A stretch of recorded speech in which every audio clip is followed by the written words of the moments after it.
We ditched BJP when they suspended Nupur Sharma ji from the post. The same BJP which has fought Ram Mandir for us, the same BJP which has abrogated Article 370, the same BJP which has weeded out 20,000 fake NGOs, reduced the NPA load, controlled the black money, and many other path-breaking reforms, especially in the tax and financial system. Bharat is now the fastest growing economy. You can check the facts. Am I sounding out of context? Wait, I'm not yet finished. We ditched the Supreme Court for saying Nupur Sharma is single-handedly responsible for dangerous situations in India.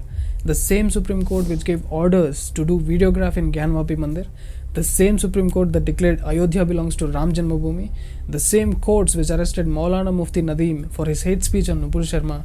The same courts which arrested Muhammad Zubair for hurting the religious sentiments. You public, you're so steeped into religious hypocrisy and conspiracy theories that you can't see any good happening. It's a dignified judicial system. You can't see it. The social and digital media people who express as personalized opinions is responsible for the dangerous situations in the country. That's what Pardiwala says now. Justice J.B. Pardiwala, who was part of the bench that made strong remarks against Nupur Sharma, saying she had to apologize to the entire country, now says the personal attacks on the judges by social media users would lead to a dangerous scenario.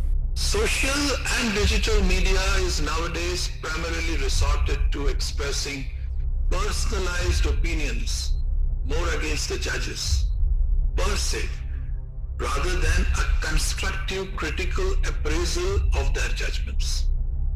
This is what is harming the judicial institution and lowering its dignity. What he said is very true. A lot of idiots use digital media to pass on their personalized opinions rather than constructive critics. अब मेरी राय पूछोगे तो मेरी राय में section 295A को completely हटा देना चाहिए. Personalized opinions more against the judges.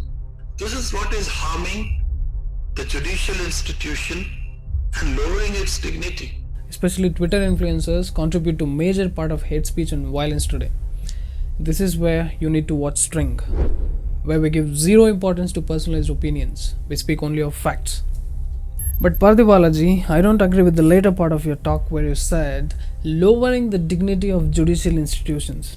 First of all, judicial systems don't carry any dignity in the first place. Let's look at some facts. I'm going to be very constructive, by the way. According to National Judicial Data Grid and the Supreme Court, there are 39 million cases pending in the district and subordinate courts, 58.5 lakh cases in various high courts, and more than 69,000 cases pending in the Supreme Courts. Former Supreme Court Judge Markanday Kajju had said, it is estimated that if no fresh case is filed, it will take about 360 years to clear the backlog of cases in all Indian courts. This is the efficiency of court systems in India. In the Sabarimala verdict, you have entered into an area where you are not supposed to enter. Forget about passing a verdict. First of all, you are not supposed to enter into religious matters according to Article 25 of Indian Constitution. There are many such instances, but I am quoting only this to show the level of injustice the courts have done to Hindu religions. Now let's talk about dignity of judiciary.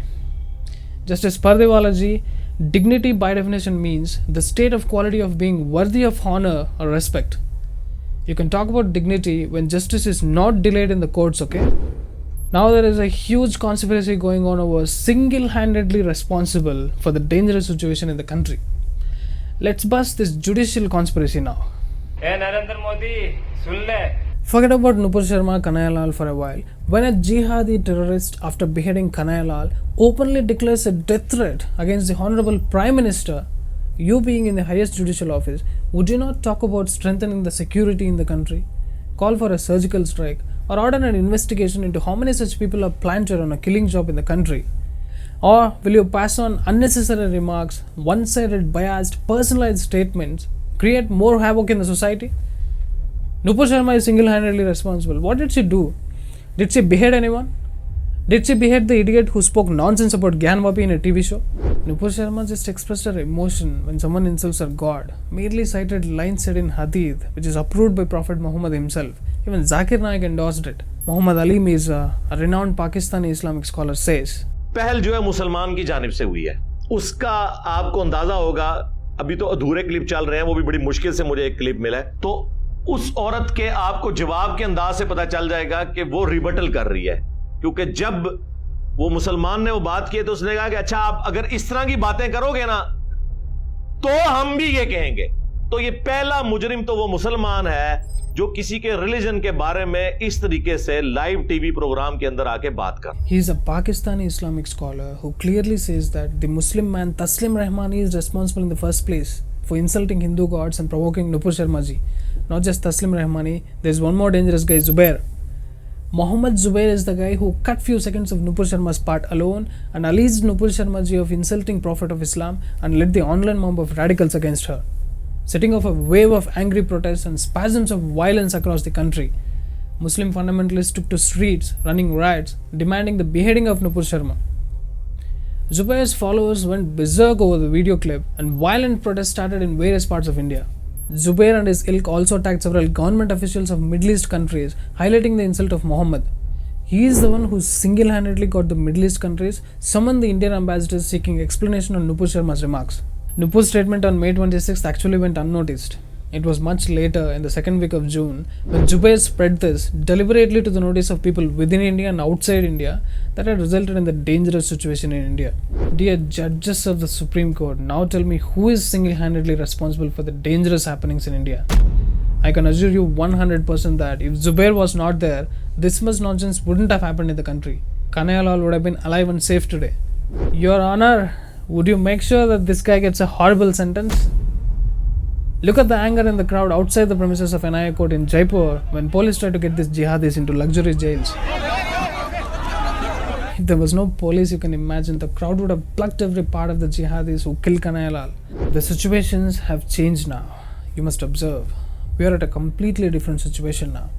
Thanks to Nupur Sharma ji for waking up all the sleeping Hindus. Dear judges, you must observe this with wide open eyes that the Hindus are awakening like never before. Not yet fully, but it's really good to see at least a few sects of Hindus come out in support of Dharma. You must observe this, number one. Number two, you cannot shake the conscience of entire nation by bringing your personal opinions into the judgment. Number three, you're just a public servant by definition of your post, nothing else. You're here to serve the public on behalf of the government. Don't pose as if you're some kind of a god sitting out there as ultimate authority of rule of law and dignified judiciary. These are just rules. We have framed it for our convenience. These are not the nature's rules. These are not existential laws. These are just social rules. Hence, there might be flaws. There have been amendments. Number four, it's your responsibility to behold people's faith on the fairness of the highest office of the Indian judiciary. If there is no faith in the judiciary, people seek shortcuts through bribery and favor, leading to unlawful behavior. And the fact is, people have lost faith in the judiciary. A Transparent International report says that 77% of respondents in a survey in India feel that the judiciary is corrupt.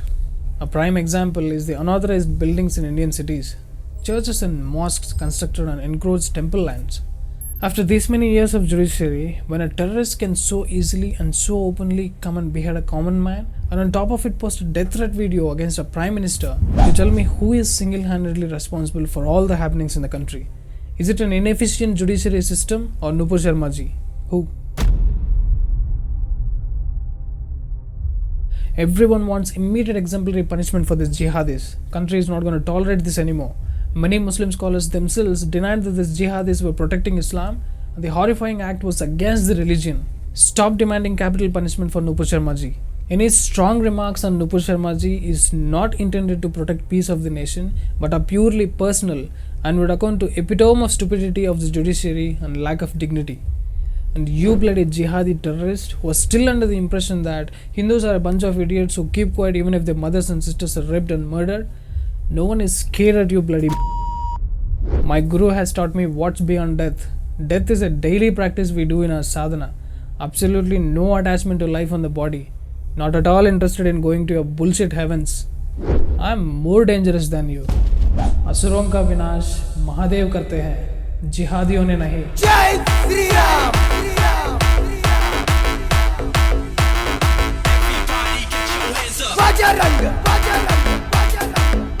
String is available in Hindi, Tamil, Telugu and Kannada. Now you can help your parents and local friends understand the reality. Please like and share the video. Your support is the only encouragement I have to sustain this mission to awaken the innocent. Please contribute whatever you can. Namaskaram.